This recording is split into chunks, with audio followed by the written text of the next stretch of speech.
সেটাও করা সম্ভব। এই জন্য যে প্রযুক্তি নির্ভর, মেধা নির্ভর, এবং তার সাথে আমি যুক্ত করছি আর্টিফিশিয়াল ইন্টেলিজেন্স। প্রযুক্তির সাথে এখন যোগ হয়েছে আর্টিফিশিয়াল ইন্টেলিজেন্স। সুতরাং যে জায়গায় বিশ্ব চলে গেছে, আপনাকে যদি সে জায়গায় পৌঁছতে হয়, আমাদেরকে প্রযুক্তি নির্ভর দেশ গড়ে তুলতে হবে।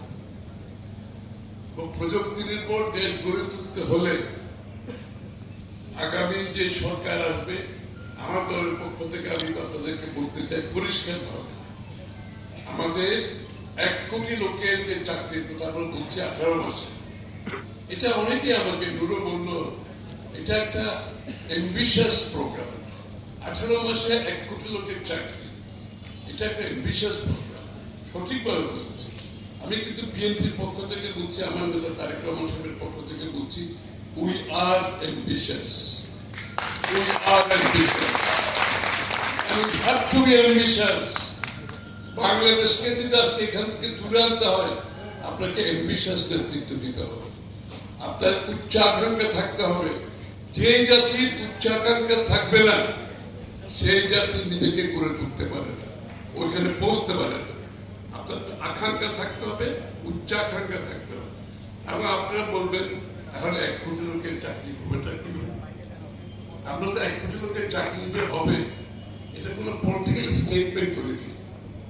এটা যে বাস্তবায়নের জন্য যে সবকিছু হোমওয়ার্ক করে আমরা কথাটা বলছি, এটার উপর পুরোপুরি হোমওয়ার্ক করেছি আমরা, এবং এই হোমওয়ার্কটা আপনাদের সামনে আমরা উপস্থাপন করব। এটার সাথে জড়িত বিশ্বের অনেক এক্সপার্ট জড়িত। আমরা যে আমরা এটার উপর গত 6 মাস ধরে কাজ করেছি, এবং কাজ সমাপ্তির দিকে যখন শেষ হবে আমি আপনাদের সামনে তুলে ধরব। এখানে একেবারে কৃষি খাত থেকে শুরু করে, কুটির শিল্পের খাত থেকে শুরু করে, আইটি রিলেটেড বিজনেসের খাত থেকে শুরু করে, আত্মকর্মসংস্থান থেকে শুরু করে, বিদেশে কর্মসংস্থান শুরু করতে হবে, ইন্ডাস্ট্রিয়াল কত হবে, সার্ভিস সেক্টরে কত হবে, কোন সেক্টরে কত হবে, এবং এর জন্য কি কি করতে হবে সেই সিদ্ধান্ত আমরা নিয়েছি। কত বিনিয়োগ করতে হবে সেটাও আমরা সিদ্ধান্ত নিয়েছি। কারণ আমরা তো আর শেখ হাসিনার মতো ওই মেগা প্রজেক্ট করতে যাব না, আমরা বিনিয়োগ করব এই জায়গায়। 1 কোটি লোকের চাকরির জন্য বিনিয়োগ করবো আমরা, এবং এই বিনিয়োগের জন্য বাংলাদেশের প্রত্যেকটি অঞ্চলকে আমরা এখানে সম্পৃক্ত করব।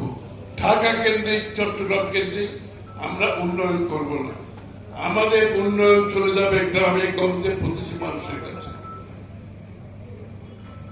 আপনার বাংলাদেশের কুটির শিল্প